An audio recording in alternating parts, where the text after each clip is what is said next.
Di video ini, kita akan membahas perbedaan cara mendidik anak antara orang kaya dan orang miskin untuk memastikan anak-anak mereka memiliki peluang sukses yang lebih baik dalam jangka panjang. Oke, langsung saja. Inilah 14 hal yang diajarkan oleh orang tua kaya kepada anak-anak mereka yang tidak diajarkan oleh orang tua miskin. 1. Memahami cara uang bekerja. Orang miskin tidak benar-benar memahami tentang uang. Mereka jarang bertanya, bagaimana orang menghasilkan uang? Mengapa saya dibayar dengan nominal tertentu oleh majikan saya? Faktor apa saja yang mempengaruhi gaji atau pendapatan saya? Bagaimana cara pajak bekerja? Bisakah itu dioptimalkan? Apa yang perlu dilakukan untuk memperbaiki keuangan saya? Orang tua kaya seringkali memberikan prioritas pada pembicaraan tentang nilai dan pentingnya uang sejak usia dini di rumah. Mereka memperkenalkan anak-anak pada konsep pertukaran jasa dan anggaran keluarga. Dan mereka melibatkan anak-anak dalam situasi nyata yang membuat mereka dengan cepat menyadari bahwa menghasilkan uang tidaklah semudah kelihatannya. Di sisi lain, orang miskin jarang membicarakan uang di rumah. Biasanya, gaji mereka dan bagaimana uangnya dihabiskan menjadi rahasia. Anak-anak hanya mendengar tentang uang ketika orang tua mereka berdebat tentang tidak memiliki cukup uang. Sehingga, anak-anak mereka mengaitkan konsep uang dengan perasaan yang negatif, yang berujung menjadi mental block ketika mereka dewasa. 2. Perbedaan antara aset dan liabilitas. Orang miskin tidak tahu apa itu pembelian yang baik dan apa itu pembelian yang buruk. Setelah orang miskin mendapatkan uang, mereka langsung membelanjakannya. Itulah cara mereka tetap miskin. Mari kita jelaskan sesederhana mungkin. Aset adalah sesuatu yang menghasilkan uang bagi kamu, sedangkan liabilitas adalah sesuatu yang menghabiskan uang kamu. Masalahnya, orang miskin tidak pernah menyadari apa yang dimaksud dengan liabilitas. Sebagai contoh, kendaraan yang kamu miliki dan rumah yang kamu tinggali adalah liabilitas. Mereka tidak menghasilkan pendapatan untuk kamu, tetapi memerlukan uang untuk terus digunakan. Hal yang sama berlaku untuk iPhone baru kamu, pakaian mewah, TV layar datar kamu, dan semua hal lain yang kamu beli tanpa berpikir panjang.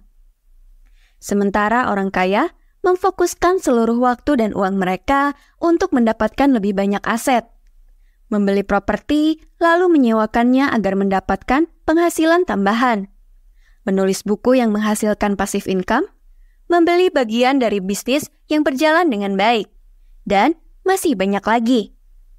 Tetapi, sebagian besar orang kaya memiliki mobil mewah dan rumah mewah. Bukankah itu bertentangan dengan yang aku katakan? Ya, mereka memang memiliki kemewahan. Tetapi, tolong perhatikan baik-baik, karena ini sangat penting. Aset mereka lah yang membayar kemewahan tersebut. Orang kaya tidak pernah membeli barang mewah dari penghasilan mereka sendiri. Ingin mobil baru yang mewah? Cari tahu bagaimana cara membeli 2 properti dan gunakan uang sewanya untuk membayar mobil yang mereka inginkan. Ini adalah perbedaan perilaku yang kritis. Ketika uang mulai masuk, fokuslah untuk membeli aset daripada membeli liabilitas. 3. Perangkap generasi. Orang kaya tahu bahwa mereka bisa kehilangan segalanya jika tidak berprestasi. Sementara orang miskin selalu mencari orang lain untuk mengurus mereka. Terlahir dalam keluarga kaya, tentu saja memiliki keuntungan. Kamu memiliki akses yang lebih baik, sumber daya yang lebih baik, dan kamu tidak perlu khawatir tentang kebutuhan dasar.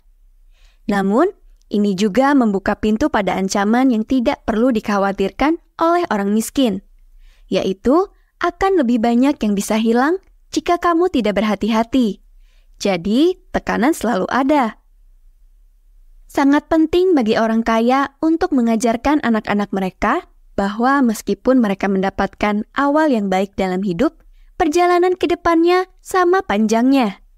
Dan mereka perlu tetap fokus pada pertumbuhan, bukan hanya kecepatan. Apakah mereka akan sukses atau tidak dalam hidup tergantung pada tindakan mereka sendiri, dan uang orang tua hanya bisa membantu sampai batas tertentu. Kekayaan keluarga di mana anak-anak merasa berhak biasanya runtuh pada generasi ketiga.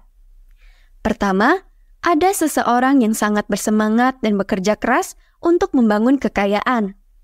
Kedua, anak-anak mereka tumbuh dengan keyakinan bahwa tugas mereka hanyalah mempertahankan kekayaan itu. Terakhir, generasi ketiga yang telah kehilangan daya juang, merasa berhak atas kesuksesan tanpa kerja keras atau pengorbanan, dan biasanya menghabiskan semuanya dengan sia-sia. Mengajarkan anak-anak kamu pelajaran dari video ini dapat membantu menghindari kejatuhan seperti itu. 4. Bagaimana bersosialisasi dan berhubungan dengan orang lain. Belum banyak yang menyadari betapa pentingnya kemampuan berinteraksi dengan orang lain. Orang-orang sukses mendukung perkembangan sosial anak-anak mereka sebelum usia 4 tahun. Inilah alasannya. Ketika anak kamu bisa bermain dengan baik bersama anak lain, mereka akan lebih diinginkan sebagai teman bermain. Dan orang tua dari teman anakmu akan lebih suka jika anak mereka bersama anakmu yang berperilaku baik. Efeknya berlanjut sepanjang hidup anakmu, membuka pintu untuk peluang dan hubungan yang lebih baik. Tidak bisa dipungkiri, salah satu kunci dari kesuksesan adalah orang dalam. Jadi, memiliki skill berinteraksi sosial sejak dini adalah investasi yang berharga. 5. Berhenti mengharapkan hasil instan. Kita terjebak di dalam budaya instan. Orang miskin berharap segalanya bisa datang dengan cepat dan ajaib. Tetapi tidak menyadari bahwa kekayaan tidak termasuk dalam kategori instan ini. Orang miskin mengharapkan cepat kaya, memenangkan sejumlah besar uang, mendapatkan warisan, atau uang kaget lainnya. Mereka memiliki harapan aneh bahwa hidup mereka akan dengan ajaib menjadi lebih baik. Ironisnya, bahkan ketika mereka mendapatkan banyak uang, mereka tidak cukup terdidik untuk tahu apa yang harus dilakukan dengan uang banyak tersebut, dan berujung menghabiskan semuanya. Orang kaya menjadikan prioritas untuk mengajarkan anak-anak mereka untuk berpikir jangka panjang.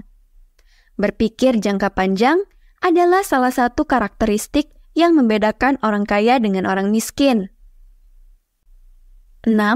Cara membangun kebiasaan sehari-hari yang dalam jangka panjang memberi mereka keuntungan luar biasa. Kebiasaan sangatlah luar biasa. Dan begitu kamu menyadari betapa berharganya kebiasaan, hidup anakmu akan berubah.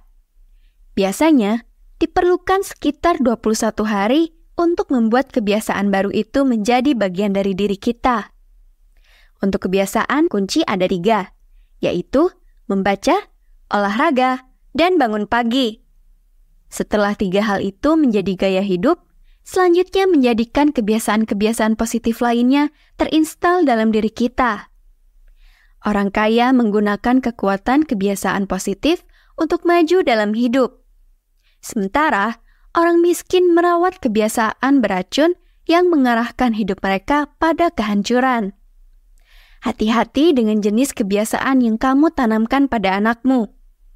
Pastikan kamu memberi contoh kebiasaan yang baik kepada anakmu, karena mereka belajar dari apa yang kamu lakukan, bukan dari apa yang kamu katakan. 7. Uang adalah alat, dan itu adalah hal yang baik. Berapa kali kamu mendengar orang-orang mengatakan, uang adalah akar dari segala kejahatan? Siapa yang sering bilang begitu? Dan seberapa sukses atau bahagia mereka? Orang miskin sering salah sasaran, menyalahkan uang atas masalah hidup mereka, merangkai persepsi negatif pada uang. Padahal, orang kaya melihat uang dengan cara berbeda. Mereka tahu uang hanyalah alat, digunakan untuk menavigasi hidup. Uang ibarat gunting, bisa memotong rambut atau mencolok mata. Begitu kamu melihat uang sebagai alat, permainannya berubah dan kamu tidak akan merusak diri dengan uang. 8. Tingkatkan pendapatan daripada mengurangi pengeluaran. Orang miskin mengajarkan anak-anak mereka untuk mengurangi pengeluaran, sementara orang kaya fokus pada peningkatan pendapatan mereka. Perbedaan yang kentara. Gabungkan dengan poin nomor 2 dalam daftar ini. Kamu dan anakmu secara resmi telah memenangkan permainan uang ini.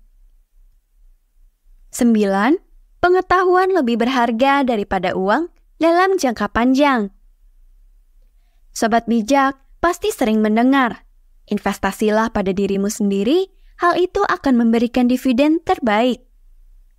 Intinya, tingkatkan nilai diri kamu dengan pengetahuan, skill, dan waktu yang kamu luangkan. Orang yang berharga bisa menciptakan nilai bagi orang lain, dan ini membuka pintu untuk kesuksesan. Diperlukan waktu dan usaha untuk menguasai sesuatu, dan orang kaya mengajarkan anak-anak mereka untuk mulai lebih awal. Pengetahuan adalah aset berharga yang selalu memberikan keuntungan. 10. Jangan bekerja untuk uang. Biarkan uang yang bekerja untuk kamu. Inilah esensi menjadi kaya. Orang miskin menukar waktu mereka untuk uang dan menghabiskannya. Sedangkan orang kaya menggunakan uang yang mereka peroleh untuk menghasilkan lebih banyak uang. Ini adalah perbedaan besar dalam pendekatan keuangan. Kebanyakan orang tetap miskin karena mereka percaya dirinya perlu jumlah uang yang besar untuk berinvestasi. Padahal, sebenarnya tidak ada hubungannya dengan jumlah uang, melainkan dengan waktu. Kamu bisa memulai bisnis dengan modal sedikit atau bahkan tanpa modal, asalkan kamu siap berinvestasi waktu. Ketika kamu mulai menghasilkan keuntungan yang cukup, gunakan uang itu untuk membayar orang lain agar melakukan tugas-tugas yang biasanya kamu lakukan. Sehingga kamu bisa fokus pada pertumbuhan bisnis atau menciptakan lebih banyak penghasilan. 11. Orang yang paling sukses adalah mereka yang bisa berbicara dan tampil di depan umum. Ini adalah pelajaran penting yang dapat kamu ajarkan kepada anak-anakmu. Lihat saja orang-orang terkaya di dunia. Sebagian besar dari mereka memiliki kemampuan untuk memengaruhi orang lain melalui pidato dan presentasi yang menginspirasi. Kemampuan ini membuka banyak peluang. Kamu mungkin memiliki pengetahuan dan keterampilan yang luar biasa. Tetapi, jika kamu tidak bisa berkomunikasi dengan baik, apakah itu berbicara di depan umum maupun menjelaskan gagasan secara efektif, kesuksesan dalam karir dan kehidupan sosial akan sulit dicapai. 12. Cara menangani kegagalan. Tidak ada yang pasti dalam hidup, termasuk kegagalan. Orang miskin sering takut akan kegagalan dan berusaha menghindarinya. Mereka berusaha menyembunyikan atau menyangkal kegagalan. Di sisi lain, orang kaya melihat kegagalan sebagai kesempatan untuk belajar. Mereka tahu bahwa hidup tak selalu sesuai rencana, dan kegagalan hanyalah bagian dari perjalanan. Mereka tidak menyerah saat gagal. Sebaliknya, mereka memetik pelajaran, mengevaluasi tindakan mereka, dan mencoba lagi. Steve Jobs adalah contoh nyata bagaimana seseorang belajar dari kegagalan. Setelah meninggalkan Apple, dia berinvestasi dalam bisnis yang hampir merugikan perusahaannya. Namun, dia tidak menyerah. Sebaliknya, ia melihatnya sebagai pelajaran berharga. Saat kembali ke Apple, ia telah berkembang menjadi pribadi yang lebih bijak dan kreatif.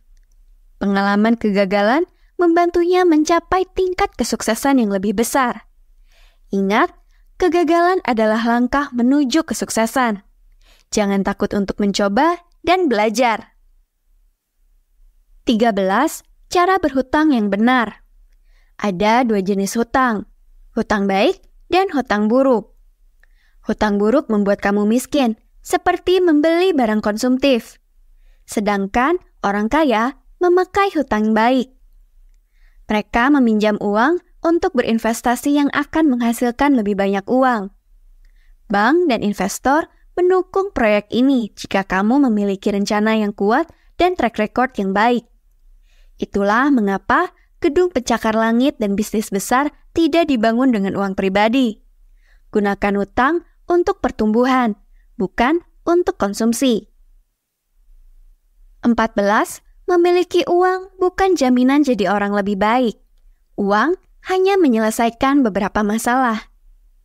Banyak yang mengira anak-anak kaya sombong, padahal kebanyakan dari mereka tahu arti kerendahan hati. Kerendahan hati dan menghargai orang lain adalah pelajaran pertama yang diajarkan oleh orang tua kaya. Kamu tak perlu merasa malu atas keberhasilan finansial. Justru itu patut dirayakan. Namun, uang tidak bisa membeli hati nurani yang bersih atau kenyamanan jiwa. Maka dari itu, pentingnya kecerdasan finansial diiringi dengan kecerdasan spiritual. Oke, aku punya pertanyaan untuk Sobat Bijak, yaitu pelajaran apa yang diajarkan orang tua yang berguna bagi kamu dalam hidup? Tulis di kolom komentar ya, agar Sobat Bijak yang lain dapat mengambil manfaatnya. So, let's take action. Salam bijak!